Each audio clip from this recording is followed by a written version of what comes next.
Students, आज हम लोग पढ़ने जा रहे हैं 10वीं कक्षा बिहार बोर्ड के हिंदी पाठ्य पुस्तक गोधुली के पद्य खंड से तीसरी कविता। और कविता का नाम है अति सुधो स्नेह को मार्ग है। घनानंद के द्वारा रचित यह कविता है। कविता की व्याख्या करेंगे आगे। इससे पहले कवि और कविता से परिचित करवा देते हैं। परीक्षा में इससे ऑब्जेक्टिव भी पूछे जाते हैं, इसलिए ध्यानपूर्वक देखिएगा। घनानंद को प्रेम का पीर कवि कहा गया है। इनका उपनाम है प्रेम का पीर कवि, इसलिए क्योंकि इनकी अधिकांश कविताओं में प्रेम का वर्णन होता था, प्रेम रस की प्रधानता होती थी। यह जो कविता आप लोग पढ़ेंगे उसमें भी प्रेम रस का ही उद्गार मिलेगा। जन्म इनका 1689 ईस्वी के आसपास हुआ, एग्जैक्ट डेट पता नहीं है, इसलिए बुक में 1689 के आसपास लिखा हुआ है। इनकी मृत्यु 1739 ईस्वी में हुई थी और नादिर शाह के सैनिकों के द्वारा ये मारे गए थे। आगे इसके बारे में बात करेंगे, ये क्यों मार दिए गए थे। और ये रीतिमुक्त काव्यधारा के कवि थे। ये किस काव्यधारा के कवि थे? रीतिमुक्त काव्यधारा। रीतिमुक्त काव्यधारा का मतलब होता है कि इनकी जो कविताएं होती थी ये परंपरा से हट कर के होती थी। ये अपनी अनुभूतियों को कविता में लिखने का काम करते थे और ये अन्य कवियों से कुछ अलग लिखा करते थे, रीति से हट कर के।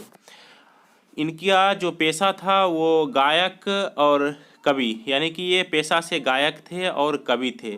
और ये कहाँ काम करते थे? तो मुग़ल बादशाह, उस समय दिल्ली सल्तनत पर मुग़ल का शासन था और मुग़ल बादशाह मोहम्मद शाह रंगीला वहाँ के शासक थे।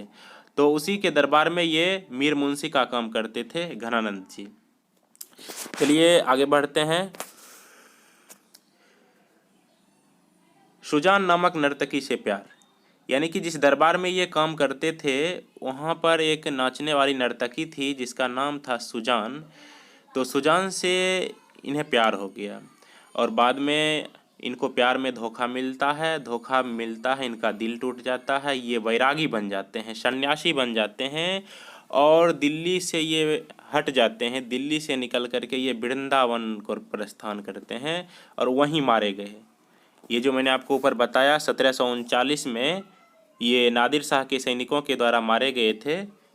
तो ये कहाँ मारे गए थे? वृंदावन में। दिल्ली से ये भाग गए थे, दिल्ली से इन्हें निकाल दिया गया था। निकाल क्यों दिया गया था इसके बारे में भी बात करेंगे। तो दिल्ली से ये वृंदावन आ गए और वहीं पर मारे गए। और आगे लिखा है जर जर जर, यानी सोना सोना सोना। तो फिर रज रज रज, यानी धूल धूल धूल। ये किस संदर्भ में लिखा गया है इसके बारे में बात करते हैं। तो जब दिल्ली में मुग़ल का शासन था उस समय नादिर शाह ने आक्रमण किया था दिल्ली पर। तो ये भी दिल्ली में काम कर चुके थे बादशाह के यहाँ, लेकिन ये उस समय यहाँ थे नहीं जब आक्रमण किया था, ये वृंदावन में आए थे। तो जब वहाँ पर आक्रमण हुआ था तो वहाँ के कुछ सैनिकों ने पता किया तो उन्हें पता चला कि यहाँ पर काम करने वाला एक गायक और कवि जो है घनानंद भी है, जो इस समय वृंदावन में रहता है। तो कुछ सैनिक यहाँ आए वृंदावन में और इन्हें गिरफ्तार कर लिया। गिरफ्तार करके इनसे बोला जर जर जर। जर जर जर का मतलब होता है सोना सोना सोना। और इसीलिए क्योंकि नादिर शाह के सैनिकों ने सोचा कि इन्होंने जब राजा के दरबार में काम किया है तो ये काफ़ी अमीर हो गया होगा और इसके पास बहुत सारा धन होगा, बहुत सारा सोना होगा इसके पास। तो सैनिकों ने सोना सोना सोना यानी कि सोना मांगा। तो ये क्या बोले? ये बोले रज रज रज, यानी धूल धूल धूल। धूल उठाते हुए उन्हें उनकी ओर फेंका, सैनिकों की ओर, और बोला धूल धूल धूल। और इतने में सैनिकों को गुस्सा आ गया और इन्होंने इनका सर कलम कर दिया और वहीं ये मर गए। चलिए आगे बात करते हैं कविता के बारे में। कविता सवैया छंद में है और ब्रज भाषा में लिखा गया है। सवैया छंद क्या होता है कि जब किसी कविता को 4 पंक्ति में लिखा गया, ये कविता भी आगे हम देखेंगे, ये कविता सवैया के रूप में है, सवैया छंद में है। 4 पंक्ति की कविता है, ब्रज भाषा में लिखा हुआ है। और श्रृंगार रस से जो 4 पंक्ति की जो कविता लिखी जाती है इन्हें सवैया कहते हैं। और कविता हिंदी भाषा में नहीं है, ब्रज भाषा में। थोड़ा डिफ़िकल्ट ज़रूर होगा लेकिन बहुत ही आसान बनाएंगे इसे। इनके प्रमुख ग्रंथ यानी घनानंद के प्रमुख ग्रंथ ये पूछे जाते हैं ऑब्जेक्टिव टाइप में। तो इनके प्रमुख ग्रंथ का नाम है सुजान सागर, विरह लीला और रसकेली बल्ली। सुजान सागर, विरह लीला और रसकेली बल्ली। और यह जो कविता है, कविता यहाँ पर दो छंद लिए गए हैं। ऊपर मैंने नाम आपको बताया था। अति सुधो स्नेह को मार्ग है और मो अंशुबानी ही ले बरसो। ये घनानंद से संकलित है, उनकी एक रचनावली है, रचना का संग्रह है घनानंद, उसी से संग्रहित यह कविता है।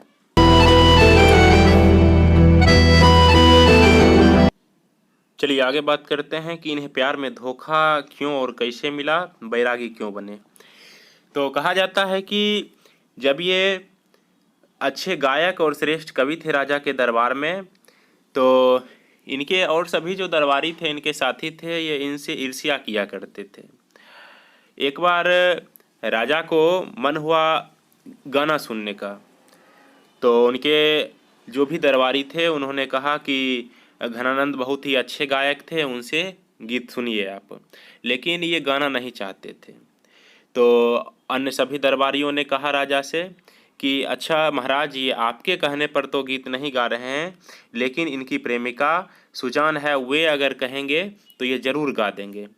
तो राजा ने सोचा कि मेरे कहने पर यह नहीं गा सकता, लेकिन सुजान के कहने पर यह क्यों गाएगा।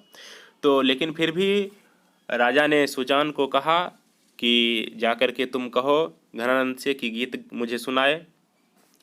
तो सुजान के कहने पर ये मान गए और गीत सुनाने लगे। लेकिन गीत जो सुनाए ये बड़े ही उपेक्षापूर्ण तरीके से सुनाए, क्योंकि जब ये गीत गा रहे थे उस समय इनका मुख सुजान के सामने था और इनका पीठ राजा के सामने था, जो राजा को अच्छा नहीं लगा। लेकिन राजा फिर भी गीत सुनते रहे और गीत बहुत ही अच्छा सुनाया इन्होंने। सारे दरबारी और राजा मंत्रमुग्ध हो गए गीत सुनकर। लेकिन राजा को यह बेअदबी रास नहीं आए, उन्हें अच्छा नहीं लगा कि कोई दरबारी मेरे साथ इस तरह से पेश आएगा। उन्होंने तत्काल इसे दिल्ली से निकलने का आदेश दे दिया। उनको बहुत गुस्सा आ गया, इन्हें तत्काल ही वहाँ छोड़ने का आदेश दे दिया। तो ये बेचारे क्या करते, वहाँ से निकल गए। साथ में इन्होंने सुजान को भी जाने का आग्रह किया, लेकिन सुजान ने साफ इनकार कर दिया इनके साथ जाने के, क्योंकि उनको सुजान को अपने पद का लोभ था। वह राजा के दरबार में ही रहना चाहती थी, जिससे इनका यानी घनानंद जी का दिल टूट गया। और ये टूटा हुआ दिल लेकर दिल्ली से वृंदावन में आ गए और वहीं पर ये सन्यासी बन गए। लेकिन फिर भी ये अपनी प्रेमिका सुजान का इंतजार करते रहे कि कभी न कभी सुजान मुझे इससे जरूर मिलेगी। तेरे जाने का गम और ना आने का गम, फिर जमाने का गम क्या करें। अति सुधो स्नेह को मार्ग है कविता का टाइटल है। समझिए इसके अर्थ को। अति सुधो, सुधो का मतलब होता है पवित्र, अमृत, बिल्कुल ही सच्चा। स्नेह, स्नेह का मतलब होता है प्रेम, प्यार। मार्ग, मार्ग का मतलब होता है मार्ग, जिसे आप हिंदी में लिखते हैं मार्ग, मार्ग यानी रास्ता। यानी कि ये प्रेम मार्ग की विशेषता को बतलाए हैं। अति का मतलब होता है बहुत ज़्यादा। अति सुधो स्नेह को मार्ग है, यानी इसका अर्थ होता है कि प्रेम का जो मार्ग है, स्नेह का जो मार्ग है, प्रेम का जो रास्ता है, वो अत्यंत ही शुद्ध है, अत्यंत ही सरल है, अत्यंत ही सच्चा है, बिल्कुल अमृत के जैसा प्रेम का मार्ग है। प्रेम है क्या? तो प्रेम एक अदृश्य आकर्षण है, एक सुखद अनुभूति है, एक अमूर्त चीज़ है। और प्रेम को वाणी से अभिव्यक्त नहीं किया जा सकता है, इसे भावों से अभिव्यक्त किया जाता है। हर व्यक्ति प्रेम का भूखा होता है। घनानंद भी मुगल दरबार की नर्तकी सुजान से प्यार कर बैठे। चलिए देखते हैं कविता को। कविता का शब्दशः अध्ययन करेंगे, शब्दशः इसकी हम व्याख्या करेंगे, आप लोग ध्यान पूर्वक देखिएगा। अति शुद्धो स्नेह को मार्ग है, जहाँ नेकू शयन बांक नहीं। यानी कि प्रेम मार्ग की विशेषता को बतलाया गया है कि प्रेम मार्ग जो होता है वह अत्यंत ही शुद्ध मार्ग है, अत्यंत ही सरल मार्ग है। प्रेम मार्ग अत्यंत ही सरल मार्ग है, अत्यंत ही सच्चा मार्ग है, अत्यंत ही पवित्र मार्ग है, अत्यंत ही निर्मल मार्ग है। जहाँ नेकू शयान बांक नहीं, नेकू का मतलब होता है तनिक भी, यानी थोड़ा सा भी। जहाँ नेकू शयान बांक नहीं, जहाँ थोड़ा सा भी चतुराई नहीं चलता है, जहाँ पर थोड़ा सा भी टेढ़ापन नहीं चलता है। प्रेम मार्ग अत्यंत ही पवित्र मार्ग है, जहाँ पर अगर आप सयाने हैं, अगर आप चालाक हैं, धूर्त हैं, तो आप इस मार्ग पर नहीं चल सकते हैं। इसका यही अर्थ होता है। और आगे देखते हैं अगला लाइन क्या है। कहाँ सांचे चलई तजी आपन पौ झिझके कपटी जे निशांक नहीं। ब्रज भाषा में है इसलिए थोड़ा सा डिफिकल्ट है, लेकिन इसको शब्दशः समझिए। तहाँ सांचे चले यानी कि यहाँ पर सिर्फ सच चलता है। जो सच्चे प्रेमी होते हैं, जो सच्चे पथिक होते हैं, वही इस प्रेम मार्ग पर चल पाते हैं। तहाँ सांचे चले यानी कि प्रेम मार्ग पर जो सच्चे लोग होते हैं वही चल पाते हैं। तजी आपन पौ, तजी का मतलब होता है त्याग देना। आपनपो, आपनपो का मतलब होता है अहंकार। आपनपो का मतलब क्या होता है? अहंकार यानी अभिमान। यानी कि जो प्रेम मार्ग पर चलने वाले पथिक होते हैं उन्हें अहंकार को त्यागना पड़ता है। झिझकै कपटी, झिझकै का मतलब होता है झिझकते हैं, कपटी यानी कपटी लोग जो होते हैं, जो कपटी बुद्धि वाले लोग होते हैं, वो इस मार्ग पर चलने से डरते हैं, हिचकते हैं, झिझकते हैं। जे निशांग नहीं, और जो इस मार्ग पर चलने वाले सच्चे पथिक होते हैं वो शंका मुक्त होते हैं। निशांक का मतलब होता है शंका मुक्त। उन्हें किसी भी प्रकार का संदेह नहीं होता है, संकोच नहीं होता है, उनके दिल में जरा सा भी छल नहीं होता है, कपट नहीं होता है, चतुराई नहीं होती है। बिल्कुल ही वो सच्चे दिल वाले होते हैं, सरल दिल वाले होते हैं। तो यहाँ प्रेम मार्ग की विशेषता को बतलाने पर बल दिया गया है कि प्रेम मार्ग जो है वो अत्यंत ही शुद्ध मार्ग है, अत्यंत ही सीधा मार्ग है, अत्यंत ही निश्चल मार्ग है, जहाँ थोड़ा सा भी चतुराई काम नहीं करता है, थोड़ा सा भी जो है धूर्तता वह काम नहीं करता है। यहाँ सिर्फ सच्चे लोग चलते हैं। तहाँ साँचे चले यानी कि यहाँ पर सिर्फ सच्चे लोग चलते हैं और अहंकार को त्याग देते हैं। और जो कपटी लोग होते हैं वो इस मार्ग पर चलने से झिझकते हैं। जो शंकालु होते हैं वे इस मार्ग पर नहीं चल पाते हैं, उन्हें शंका मुक्त होना पड़ता है। आगे देखिए क्या लिखा हुआ है। घनानंद प्यारे सुजान सुनो। सुजान के बारे में मैंने आपको पहले बतलाया कि सुजान इनके दरबार में एक नर्तकी थी जिनसे इनको प्यार हो गया था। उनको ये सुना करके कहना चाहते हैं क्योंकि उन्होंने, सुजान ने इनसे विश्वासघात किया है, इन्होंने उससे सच्चा प्यार किया है, लेकिन घनानंद ने ये सुजान ने इन्हें धोखा दे दिया है। इसलिए सुजान को ये संबोधित करते हैं, सुजान को संदेश पहुंचाना चाहते हैं, सुजान को कहना चाहते हैं कि यहाँ एक ते दूसरों आंक नहीं, यानी कि अपनी पीड़ा को बतला रहे हैं, अपनी व्यथा को बतला रहे हैं। इनके दिल में जो टीस उठी है उस टीस को दिखलाना चाहते हैं कि मेरे प्यारे सुजान, मैं तुम्हारे दिल में बसा हूँ, तुम मेरे दिल में बसी हो, और यहाँ एक ते दूसरों आंक नहीं, मेरे दिल में सिर्फ तुम्हारा चिन्ह अंकित है। अंक का मतलब होता है चिन्ह या अंक। यहाँ एक ते दूसरों आंक नहीं, इसका मतलब होता है यहाँ पर सिर्फ, यानी मेरे दिल में सिर्फ तुम बसी हो, मैंने तुमसे सच्चा प्यार किया है।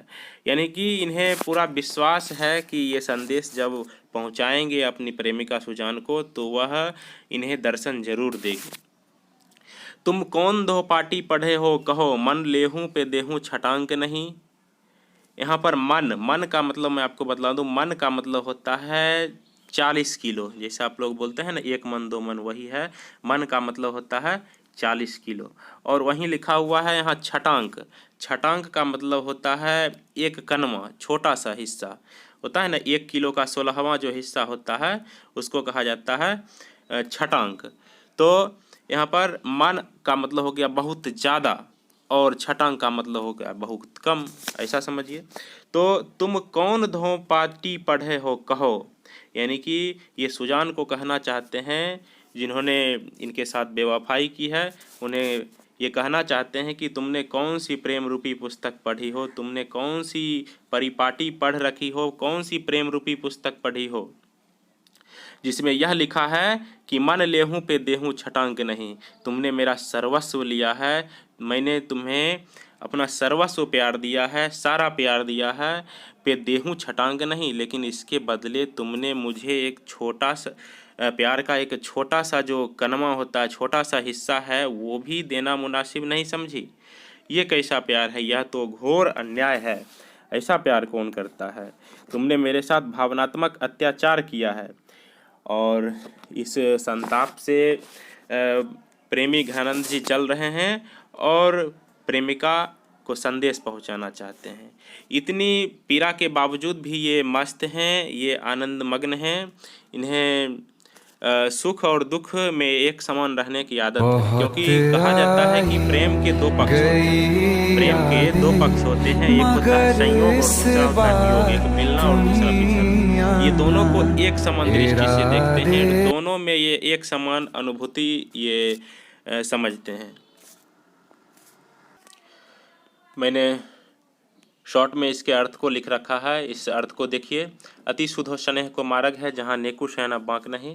यानी इन पंक्तियों के माध्यम से घनानंद कहते हैं कि प्रेम का मार्ग अत्यंत सीधा है, जहाँ तनिक भी चतुराई और टेढ़ापन नहीं है।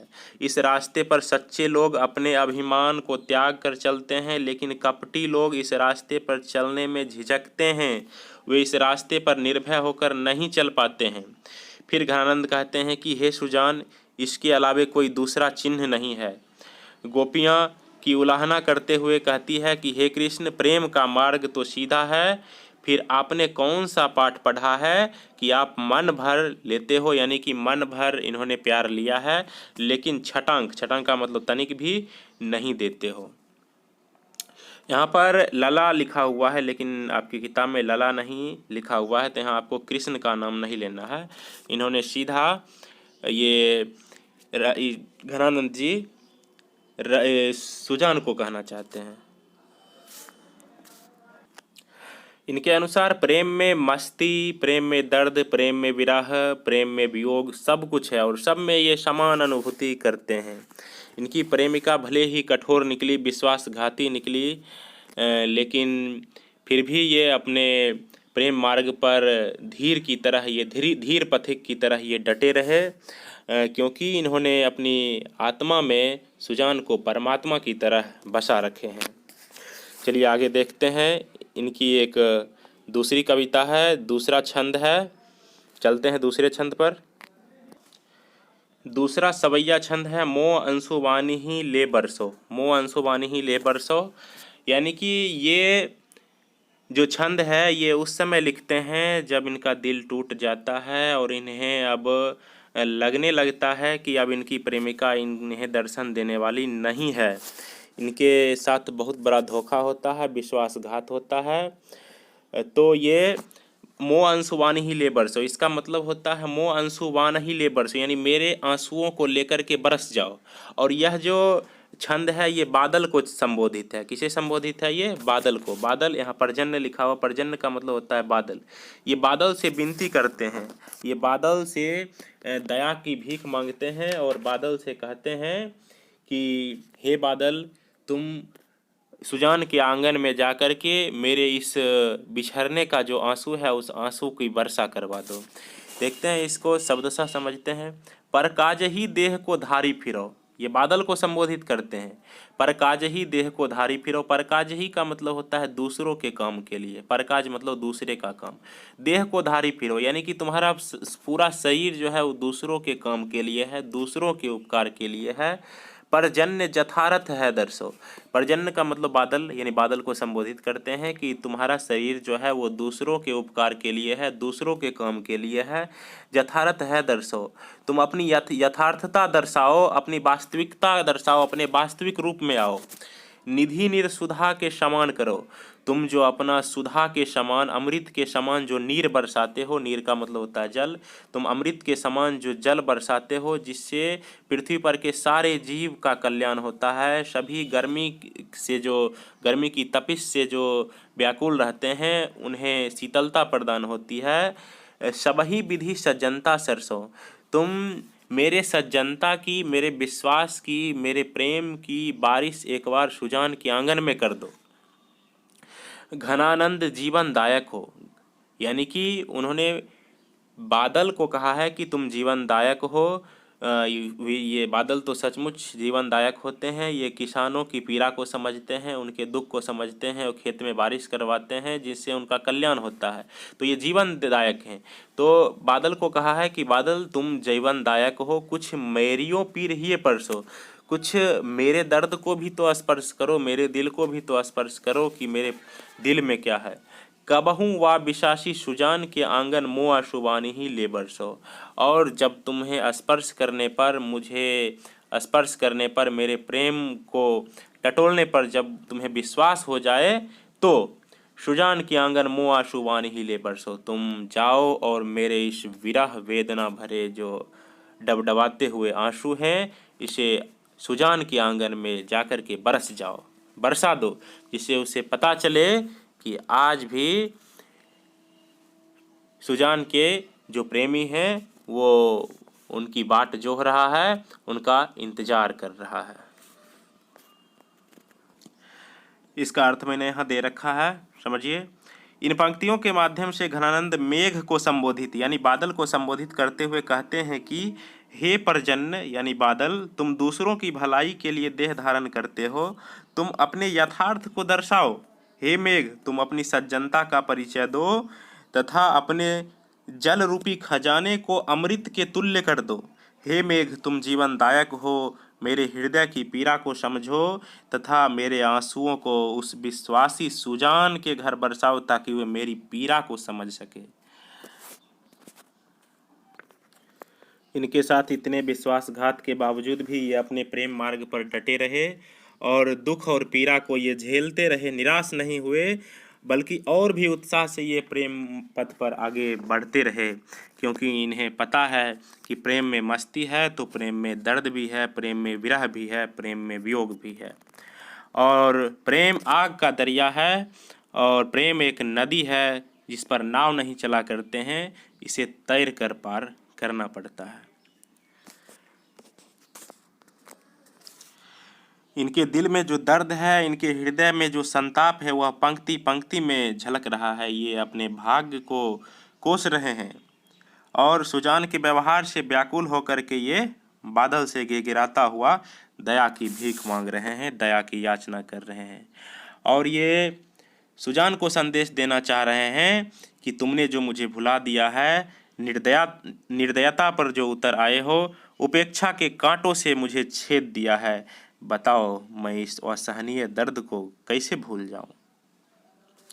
तो इस तरह से कविता समाप्त होता है। आगे कुछ कठिन शब्द दिए गए हैं।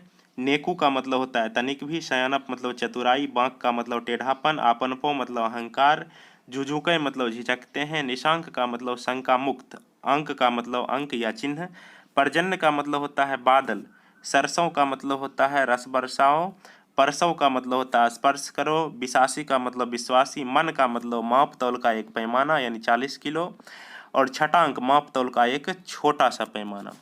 चलिए इसके बाद इसके क्वेश्चन आंसर की बात करते हैं। देखिए क्वेश्चन आंसर आगे मैंने लिखा है। कवि प्रेम मार्ग को अति सुधा क्यों कहता है, इस मार्ग की क्या विशेषता है, यानी कि प्रेम मार्ग की विशेषता के बारे में बतलाना है कि कवि प्रेम मार्ग को अत्यंत शुद्ध मार्ग क्यों कहते हैं। दूसरा है कि मन लेहूं पे देहूं छटांक नहीं, इसके बारे में मैंने पहले छंद में बात किया था कि इन्होंने जो अपना मन भर प्रेम सुजान को दिया है, लेकिन इसके बदले में इन्होंने छटांक भर प्रेम भी नहीं पाया है। इसके बारे में कवि क्या अभिप्राय करते हैं, कवि क्या स्पष्ट करते हैं, ये आपको लिखना है। द्वितीय छंद किसे संबोधित है, तो द्वितीय छंद जो है ये बादल को संबोधित किया गया है, और क्यों इसके बारे में आप जानते हैं, लिखना है। परहित के लिए देह कौन धारण करता है, स्पष्ट कीजिए। तो परहित के लिए बादल देह धारण करता है, क्यों, क्योंकि बादल कौन कौन सा काम करता है लोगों के उपकार के लिए, उसके बारे में स्पष्ट कर देना है।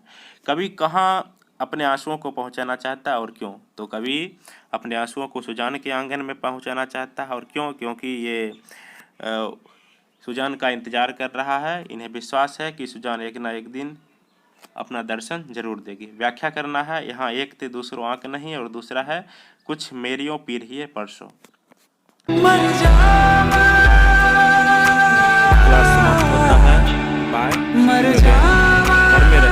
सुरक्षित रहें।